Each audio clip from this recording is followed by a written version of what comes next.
Good morning friends. આજે આપણે next lecture ચાલુ કરીશું દોલનો માટેનો. તો એના માટે જોઈએ કે આપણને ખબર છે સ્થાનાંતરનું જે સૂત્ર આવે છે તે y બરાબર a sin ઓમેગા ટી અથવા તો a cos ઓમેગા ટી વડે પણ દર્શાવી શકે છે. એના ઉપરથી જો આપણે v ફાઇન્ડ કરીએ વેગ a sin ઓમેગા ટી ઉપરથી, તો અહીંયા dy બાય dt બરાબર d by dt a sin omega T અહીંયા રાખવાનું છે, એટલે આ પદનું વિકલન થશે. મિત્રો આપણને ખ્યાલ છે કે sin ઓમેગા ટી નું cos ઓમેગા ટી થઈ જશે અને t સાથે જે સહાયક હોય તે પાર આવી જશે, એટલે એનું વિકલન a omega cos omega T થશે. પણ જો આપણે મહત્તમ વેગ મેળવવો હોય તો મહત્તમ વેગ બરાબર a ઓમેગા આપણો થશે. બરાબર છે. ત્યારબાદ આપણે અહીંયા જોઈ શકીએ છીએ કે ભાઈ v નું ઇક્વેશન, આ ઇક્વેશન આપણે મેળવવું હોય તો શું કરી શકીએ, તો કે v બરાબર a ઓમેગા, અહીંયા પ્લસ ઓર માઇનસ હોઈ શકે, અંડર રૂટમાં 1 minus sine square omega t છે. સાઇન સ્ક્વેર ઓમેગા ટી મિત્રો ક્યાંથી આવેલું છે, અહીંયા તો કોસ ઓમેગા ટી હતું, તો અહીંયા આપણે જોઈ શકીએ છીએ sign square theta plus cos square theta બરાબર 1 છે. કોસ થીટા બરાબર શું થઈ જશે, સાઇન સ્ક્વેર થીટા આ બાજુ આવી જશે, એટલે અંડર રૂટમાં 1 માઇનસ સાઇન સ્ક્વેર થીટા, અને થીટા બરાબર અહીંયા ઓમેગા ટી મૂકી દઈએ એટલે આ ઇક્વેશન આપણને મળશે 1 minus sine square omega T. ત્યારબાદ જોઈએ કે x બરાબર આપણી પાસે a સાઇન ઓમેગા ટી છે, અહીંયા y બરાબર લીધેલું છે, પણ જો x લઈએ તો પણ આપણે થઈ શકે. બરાબર, તો અહીંયા સાઇન ઓમેગા ટી ને કરતા બનાવીએ તો x બાય a થઈ જશે, અને એ કિંમત આપણે અહીંયા મૂકવાની છે. અહીંયા x છે તે સ્થાનાંતર દર્શાવે છે મિત્રો, આની જગ્યાએ y પણ હોઈ શકે. બરાબર છે. આપણે જે પણ લીધેલું હોય અહીંયા સ્થાનાંતરના સ્વરૂપમાં જે લીધેલું હોય તે પદ અહીંયા આવશે. એટલે ફાઇનલ ઇક્વેશન આપણું જો a સ્ક્વેર છે તે માનો કે બહાર કાઢી લઈએ, આના કોમન કાઢી એટલે a square minus x square by a square થશે. હવે આ a સ્ક્વેર બાય બહાર કાઢીએ એટલે 1 બાય a થશે, એટલે a કેન્સલ, એટલે v બરાબર આપણું વધશે omega under root a square minus x square. બરાબર છે. તો આ ઇક્વેશન હતા. આ ઇક્વેશન મિત્રો યાદ રાખવાના છે, આગળ આપણે એક્ઝામ્પલમાં કામ લાગશે. નેક્સ્ટ હવે એક્ઝામ્પલ તરફ આગળ વધીએ. પહેલો એક્ઝામ્પલ જોઈએ કે જેમાં એક સરળ આવર્ત ગતિ કરતો કોઈ કણ છે જે દર મિનિટે 1200 દોલનો પૂરા કરે છે તથા સમતોલન બિંદુથી 3.14 મીટર પર સેકન્ડના વેગથી પસાર થાય છે. મિત્રો અહીંયા 3.14 મીટર પર સેકન્ડ એ સમતોલન સ્થાન પરથી આપેલું છે, સમતોલન બિંદુ પરથી. તો આપણને ખબર છે સમતુલન બિંદુ પર પદાર્થનો વેગ છે તે મહત્તમ હોય છે, અને તેના એન્ડ પોઈન્ટ ઉપર, બંને એન્ડ પોઈન્ટ ઉપર તેનો વેગ 0 થઈ જાય છે. આપણને ખ્યાલ છે કે તેની સ્થિતિ ઉર્જા છે તે બંને એન્ડ પોઈન્ટો પર મહત્તમ હોય છે, અને સમતોલન બિંદુ પર કેવું હશે, ન્યૂનતમ, એટલે કે 0 હશે. બરાબર છે. અને તેની ગતિ ઉર્જા છે તે તેના સમતોલન બિંદુ પર મહત્તમ હશે. તો એના ઉપરથી આપણે કહી શકીએ કે v મેક્સિમમ આપણને આપેલો છે, v મેક્સિમમ 3.14. બરાબર છે. બીજું આપણને શું આપેલું છે, તો તે કણનું મધ્યમાન સ્થાનથી મહત્તમ સ્થાનાંતર શોધવાનું છે, અને સ્થાનાંતરનું સમીકરણ મેળવવાનું છે, અને ગતિ મધ્યમાન સ્થાને t બરાબર 0 સમયે થાય છે. તો t બરાબર 0 સમયે આપણે ફાઇન્ડ કરવાનું છે. તો આપણે પહેલા જોઈ લઈએ કે ભાઈ આપણે કંપ વિસ્તાર પહેલા ફાઇન્ડ કરી લઈએ, મહત્તમ સ્થાનાંતર એટલે એનો કંપ વિસ્તાર મળશે. બરાબર, તો કંપ વિસ્તાર માટે આપણને બીજું શું આપેલું છે, અહીંયા દોલનો પૂરા કરે છે, એટલે કે દોલનો 1200 દોલનો પૂરા કરે છે દર મિનિટે. તો n આપેલો છે 1200 દોલનો. પર મિનિટ છે મિત્રો, આપણે એને શું એમાં કન્વર્ટ કરશું, પર સેકન્ડમાં કન્વર્ટ કરશું તો પણ ચાલશે, અથવા તો પર મિનિટે આખો આન્સર રાખીશું તો પણ ચાલશે. આપણે પર સેકન્ડે કરીએ તો 1200 ભાગ્યા 60 એટલે કેટલા થઈ જશે, 20 દોલનો પર સેકન્ડ, એટલે 20 દોલનો પર સેકન્ડ, એટલે n બરાબર 20 કિંમત થઈ ગઈ. હવે અહીંયા મિત્રો આપણે એક બીજું ઇક્વેશન ઓમેગા બરાબર અહીંયા 2πn જોઈશું. બરાબર, આ n એ શું દર્શાવે છે, આવૃત્તિ દર્શાવે છે. આવૃત્તિ એટલે કે એક સેકન્ડમાં દોલનોની સંખ્યા, જે આપણે આગળ પણ જોયેલું છે. અહીંયા n લખેલો છે એની જગ્યાએ આપણે n or એફ પણ લખી શકીએ 2πf.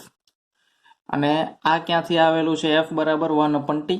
બરાબર, તો આના ઉપરથી આપણને ઇક્વેશન મળી ગયેલું છે 2 into પાઈ into n. n આપણો અહીંયા આવે છે 20, એટલે કે આ આપણો આન્સર થશે 40 પાઈ. બરાબર છે. હવે મિત્રો આપણે ફાઇન્ડ કરવાનું છે વી મેક્સિમમ. આપણને આપેલો છે કંપ વિસ્તાર ફાઇન્ડ કરવાનો. તો મહત્તમ વેગ માટે વી મેક્સિમમ માટે ઇક્વેશન શું છે? એ ઓમેગા. તો એ બરાબર શું થઈ જશે? V maximum divide by omega. V maximum કેટલો છે મિત્રો? 3.14 ડિવાઈડ બાય ઓમેગા કેટલો છે? 40 પાઈ. તો આ બંનેનું મલ્ટિપ્લિકેશન કરશો એટલે આપણને કંઈક આન્સર મળી જશે. બરાબર છે. અને છેલ્લે આપણને કીધેલું છે કે ભાઈ સ્થાનાંતરનું સમીકરણ મેળવવાનું છે. તો સમીકરણ y બરાબર a sin ઓમેગા ટી. બરાબર, તો અહીંયા ઓમેગાની કિંમત મૂકી દો, એની કિંમત મૂકી દો, એટલે આપણને સમીકરણ મળી જશે. તો આપણો ફર્સ્ટ એક્ઝામ્પલ હતો. હવે નેક્સ્ટ જોઈએ કે જેમાં એક કણ છે તે x અક્ષની દિશામાં x બરાબર 0.05 sin 5t minus π/6 મુજબ બદલાય છે. x એ મીટરમાં, t સેકન્ડમાં છે. તો t બરાબર 0 સમયે તેનો વેગ કેટલો હશે તે આપણે ફાઇન્ડ કરવાનું છે. મિત્રો અહીંયા આપણને ખબર છે વેગ ઇઝ ઇક્વલ y બરાબર dx/dt થશે. કે d/dt આખા પદનું આપણે શું કરીશું? વિકલન કરીશું. sin 5t minus π/6. બરાબર, આનું વિકલન કરીએ એટલે આપણને શું મળશે? અહીંયા આ 0.05 કોમન છે, બહાર આવી જશે. હવે ઓમેગા સાથે અહીંયા ટી છે, ટી સાથે ટીની સાપેક્ષે વિકલન છે, એટલે ટી સાથે જે પણ પદ હોય તે આપણે બહાર આવશે. સાઇનનું શું થઈ જશે? પહેલા સાઇનનું કરી નાખીએ. સાઇનનું શું થશે? કોસ. કોસ અહીંયા શું આવશે? 5t minus π/6. હવે ટી સાથે કયું પદ છે? 5. તો ટીનું શું થાય? એકવાર આપણે શું કરવાનું હોય છે? આખા પદનું વિકલન કરવાનું હોય છે, અને એકવાર એને સાથે જે એનો કળા રહેલી હોય છે તેનું વિકલન કરવાનું હોય છે. તો કળામાં આ કોન્સ્ટન્ટ છે તો આ 0 થઈ જશે, પણ આમાં સાથે ટી આપેલો છે એટલે અહીંયા આવશે 5. તો અહીંયા આપણું 5 into 0.05 એટલે 0.25 જેવું થઈ જશે. અહીંયા આવશે કોસ. Cos 5t. હવે t બરાબર 0 માટે કરવાનું છે ને મિત્રો આપણે, એટ t બરાબર 0. તો અહીંયા શું આવશે? -π/6. 5 તો આપણે આગળ લઈ લીધા. તો આપણે મિત્રો અહીંયા પેલું આગળનું ઇક્વેશન આપણે સ્ટાર્ટિંગમાં જોયેલું તે cos -θ બરાબર cos θ તરીકે આપણે લઈ શકીએ. તો અહીંયા 0.25 cos π/6 એટલે 180/6. તો 180/6 એટલે કે 30. 180/6. બરાબર. તો cos 30 ની કિંમત કેટલી થશે મિત્રો? cos 30 ની કિંમત થશે √3/2. તો આ 0.25 ની જગ્યાએ આપણે 1/4 લખી શકીએ ઇન્ટુ √3/2. તો આપણો આન્સર આવી જશે √3/8. બરાબર છે મિત્રો. તો આ વેગનો આન્સર છે આવશે મીટર પર સેકન્ડમાં. તો અહીંયા સેકન્ડ ક્વેશ્ચનનો આન્સર આપણે મેળવેલો છે. હવે નેક્સ્ટ એક્ઝામ્પલ જોઈએ કે એમાં એક પદાર્થ આવર્ત ગતિ કરે છે. તેના મધ્યમાન સ્થાનથી તે 3 સેન્ટીમીટર અને 4 સેન્ટીમીટર અંતરે પદાર્થનો વેગ અનુક્રમે 10 સેન્ટીમીટર પર સેકન્ડ અને 7 સેન્ટીમીટર પર સેકન્ડ છે. તો કંપ વિસ્તાર શોધવાનો છે. મિત્રો અહીંયા એક જ પદાર્થ આપેલો છે, પણ એના અલગ અલગ સ્થાન પર અલગ અલગ વેગ આપેલા છે. તે આપણે જાણીએ છીએ કે અલગ અલગ સ્થાન ઉપર એના વેગ અલગ અલગ હશે. બરાબર. તો આના ઉપરથી અહીંયા આપણે કયું ઇક્વેશન યુઝ કરીશું? v is equal to omega √a² - x². કેમ કે અહીંયા x આપેલા છે આપણને, બરાબર છે, v આપેલા છે, ઓમેગા છે, તે બંને માનો કે ઓમેગા એટલે બંને માટે આપણે ફાઇન કરવાનું છે. તો ઓમેગા બંનેનો સેમ હશે તો એ કેન્સલ થઈ શકે, એટલા માટે અહીંયા આપણે આ ઇક્વેશન યુઝ કરીશું. અહીંયા આપણે નામ આપી દઈએ. તો અહીંયા માનો કે આ v1 બરાબર 10 સેન્ટીમીટર પર સેકન્ડ, v2 બરાબર 7 સેન્ટીમીટર પર સેકન્ડ, અને બીજું આપેલું છે x x1 બરાબર 3 સેન્ટીમીટર, x2 બરાબર 4 સેન્ટીમીટર.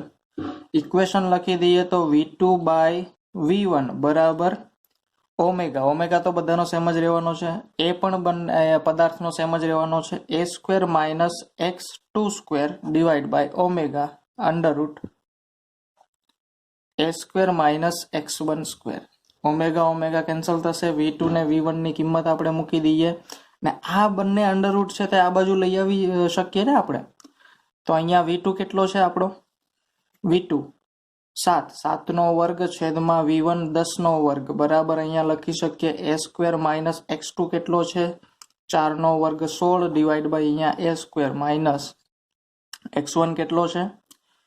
x1 3 9 બરાબર. એટલે 49 બાય 100 બરાબર a square minus 16 divide by a square minus 9. મિત્રો આના ઉપરથી તમે ઇક્વેશન સોલ્વ કરી શકો ને આના ઉપરથી તમારે a ની કિંમત ફાઇન્ડ કરવાની છે. બરાબર છે મિત્રો. આન્સર તમારે જે આવે તે તમારે વેરીફાઈ કરી લેવાના છે. ચાલો નેક્સ્ટ જોઈએ આપણે. એક પદાર્થ છે તે 4 સેકન્ડ આવર્તકાળ સાથે સરળ આવર્ત ગતિ કરે છે. અહીંયા t આપણને આપેલો છે. સમતોલ બિંદુથી અડધા વિસ્તાર સુધીનું સ્થાનાંતર શોધો ને મહત્તમ સ્થાનથી અડધા વિસ્તાર સુધીનું સ્થાનાંતર શોધો. મિત્રો આપણે જો લોલકનો પેલો એક્ઝામ્પલ લઈએ તો એમાં આપણને ખ્યાલ છે આ રીતે લોલક ગતિ કરતો હોય તો આ તેનું કયું હશે? મહત્તમ સ્થાન. તો મહત્તમ સ્થાનથી આપણે શું કરવાનું છે? અડધા કંપ વિસ્તાર એટલે કે અહીંયા સુધીનું અંતર ફાઇન્ડ કરવાનું છે ને સમતોલન બિંદુથી અડધા કંપ વિસ્તાર સુધીનું એટલે કે અહીંયાથી લઈને અહીંયા અંતર ફાઇન્ડ કરવાનું છે. મિત્રો આપણને ઘણીવાર એવો ક્વેશ્ચન થશે કે આ તો સેમ જ થાય, બરાબર. આપણે એવું કહી શકીએ કે ભાઈ આ તો બંનેમાં સેમ જ થશે. તો આ સેમ થશે તો આ અલગ અલગ કેમ આપેલા છે? તો મિત્રો એક વસ્તુ ધ્યાનમાં રાખજો કે જ્યારે આ પ્રકારના ક્વેશ્ચન આપણને પૂછવામાં આવે ત્યારે આપણે અહીંયા જોઈ શકીએ છીએ કંપ વિસ્તાર સુધીનું સ્થાનાંતર ફાઇન્ડ કરવાનું છે આપણે. તો આપણે જોઈ શકીએ છીએ અહીંયા કે ભાઈ સ્થાનાંતર તો સરખું જ છે પણ અહીંયા એટલે કે 0 થી લઈને અહીંયા પહોંચવા માટે લાગતો સમય ને અહીંયાથી લઈને અહીંયા પહોંચવા માટે લાગતો સમય એ બંને આપણે ફાઇન્ડ કરવાના છે. જે ડેટામાં તમને અહીંયા આપી દઈશું. સમય મેળવો.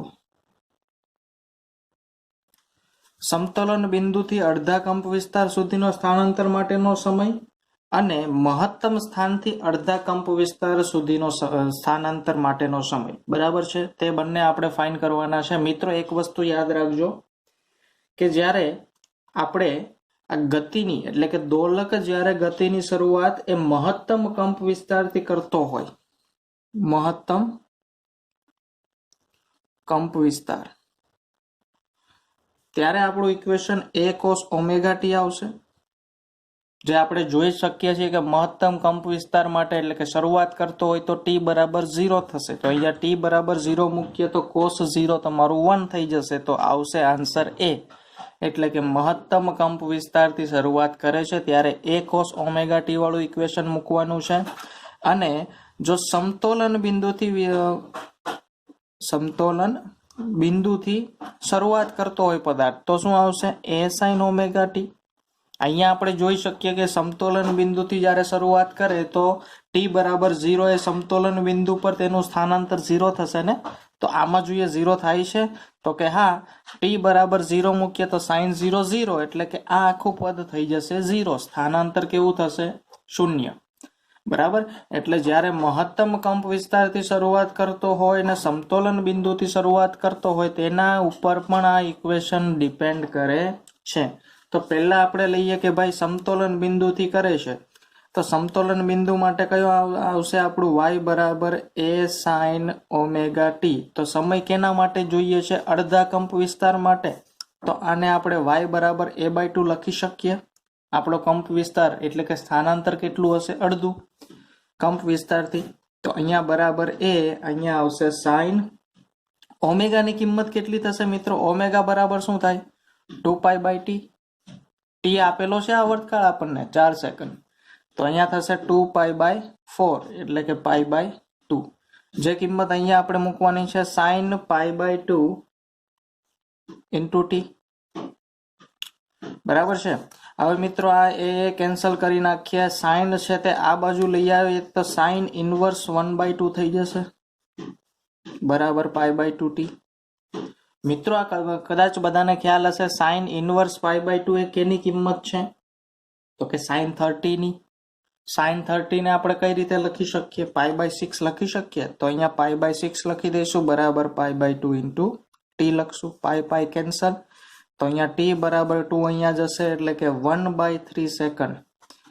ક્યારે કે જ્યારે સમતોલન બિંદુથી અડધા કંપવિસ્તાર સુધીનું સ્થાનાંતર હોય ત્યારે.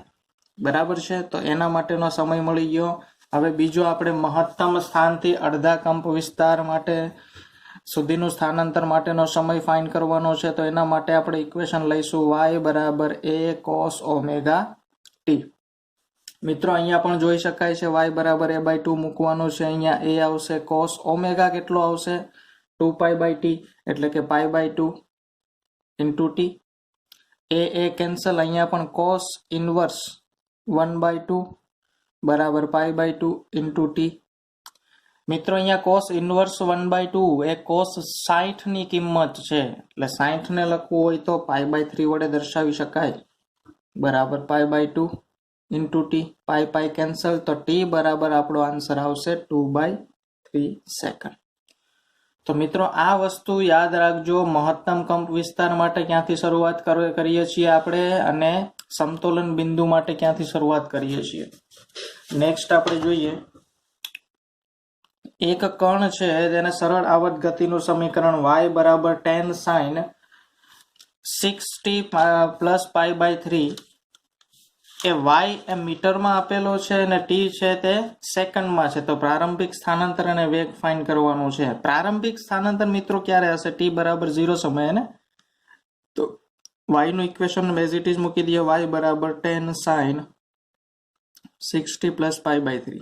તો સ્થાનાંતર ફાઇન્ડ કરવા માટે t બરાબર 0 મૂકીએ આમાં તો 10 sin શું આવશે π/3. π/3 એટલે શું થશે 60. તો 60 sin 60 ની કિંમત કેટલી થશે મિત્રો √3/2. તો અહીંયા શું આવશે 10 * √3/2 એટલે કે આન્સર આવશે આપણો 5√3. ને આ કેમાં આપેલું છે મીટરમાં. તો આ કેમાં આવશે મીટરમાં. v નું ઇક્વેશન જોઈએ તો v માટે આપણે શું કરવું પડશે વિકલન કરવું પડશે dy/dt બરાબર અહીંયા d/dt 10 sin 60 + π/3 બરાબર. તો વિકલન કરીએ તો 10 એઝ ઇટ ઇઝ રહેશે. અહીંયા સાઇન નું થઈ જશે cos 60 + π/3 અને અહીંયા t સાથે 6 છે તો એ અહીંયા આવશે એટલે કે અહીંયા આવશે 60 * cos અહીંયા t ની કિંમત 0 મૂકીએ તો cos π/3. તો cos 60 ની કિંમત મિત્રો 1/2 બરાબર છે. તો 60 * 1/2 એટલે આન્સર આપણો આવશે 30 મીટર/સેકન્ડ કેમ કે વેગ છે. બરાબર છે મિત્રો. નેક્સ્ટ જોઈએ કે ભાઈ એક નળાકાર છે એની અંદરના પિસ્ટન સ્ટોક 1 મીટરની લંબાઈમાં ગતિ કરે છે. જો પિસ્ટન સરળ આવર્ત ગતિ 200 રિવોલ્યુશન પર મિનિટ જેટલી કોણીય આવૃત્તિથી ગતિ કરતો હોય તો તેની મહત્તમ ઝડપ આપણે ફાઇન્ડ કરવાની છે. મહત્તમ ઝડપ v મેક્સિમમ માટેનું ઇક્વેશન મિત્રો બધાને યાદ રહેવું જોઈએ. v મેક્સિમમ બરાબર a ઓમેગા થશે. ઓમેગા આપણને આપેલો છે પણ ઓમેગા જે આપેલો છે તે કેના સ્વરૂપમાં આપેલો છે મિત્રો રિવોલ્યુશન પર મિનિટમાં. આપણે રેડિયન પર સેકન્ડમાં લેવો પડશે. તો અહીંયા આપણે લખી શકીએ 200 * 2π/60. આ રીતે ઓમેગા આપણને મળી જશે. બરાબર છે મિત્રો. હવે એક વસ્તુ અહીંયા યાદ રાખજો આ પિસ્ટન જે હોય છે તેનો પિસ્ટનનો એક સ્ટોક એટલે કેટલા કંપ વિસ્તાર થાય તે આપણે જોઈ લઈએ. હવે માનો કે આ ટાઈપનું એક પિસ્ટન છે. અહીંયા આ એક પિસ્ટન છે આ સિલિન્ડરમાં મોશન કરે છે. તો પિસ્ટનનો એક સ્ટોક એટલે કે પિસ્ટન અંદર જઈને પાછું પોતાની ઓરિજિનલ પોઝિશનમાં આવી જાય ત્યાં સુધીના અંતરને એક સ્ટ્રોક અંતર કહેવાય. તો એનો મતલબ કે આ જે અંતર આપેલું છે તે કેટલું હશે તો કે 2 સ્ટ્રોક જેટલું હશે ને, સોરી, 1 સ્ટ્રોક છે 2 કંપ વિસ્તારની લંબાઈ જેટલા, 2 × કંપ વિસ્તારની લંબાઈ જેટલું હશે. એટલે કે જે કંપ વિસ્તાર આપણો થાય છે તે કંપ વિસ્તાર પર, એટલે કે અહીંયા શું થશે કે પિસ્ટન અહીંયા મહત્તમ સ્થાન પર જઈને પાછો મધ્યમાન સ્થાન પર આવે છે.